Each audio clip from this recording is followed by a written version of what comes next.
Most of us, at some time in our lives, have had to look for somewhere to live. Generally, a great deal of information is provided in brochures. A prospective buyer browses through them to identify a small number of houses worth further consideration. Computers can help. For example, Schneiderman and his colleagues provide sliders which allow requirements concerning price, the number of bedrooms, and other attributes to be stated. At the same time, dots appear on the map to indicate houses that satisfy those requirements. Here, the sliders are used as input mechanisms. We decided to see if they could also be used to output information. Items such as houses have attributes that can be assigned to scales. This one represents detached houses, cottages, terraced houses, and flats. This scale represents a range of possible prices, and others represent the number of bedrooms, the length of the garden, and the distance from a railway station. Histograms can be used to show the population spread for each attribute, and buttons and sliders can be used to select sections of the population. Here, the type of house. And now, moving over to the right, we can see roughly how many houses have the selected number of bedrooms. The histograms can also be used to explore the relationships between the attributes. Here, a selected number of bedrooms is reflected into all the other attributes.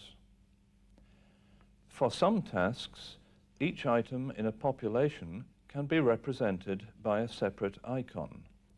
The histogram here is now built from separate icons, each representing a house.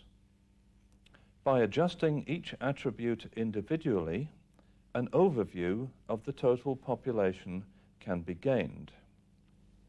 On the left, we select and deselect different types of house and see on the other scales how these houses exhibit different attributes. We now do the same for price range. The intersection of the histograms can provide feedback about the relationships between attributes.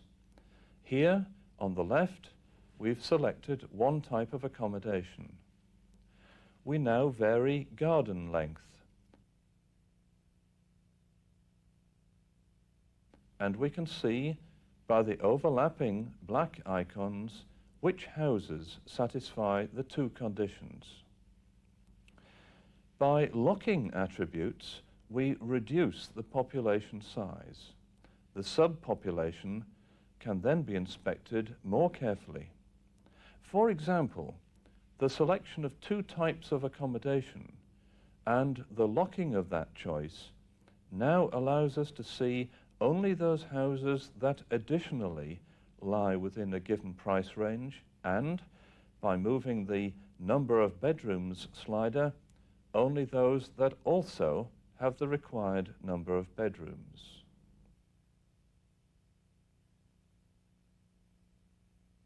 Once a suitable subpopulation is identified, individual houses can be examined in more detail.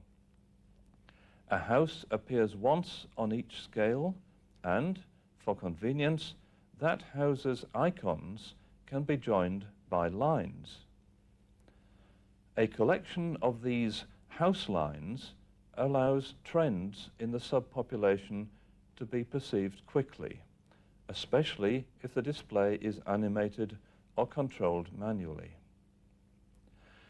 Identification of a few houses for detailed examination can now take place.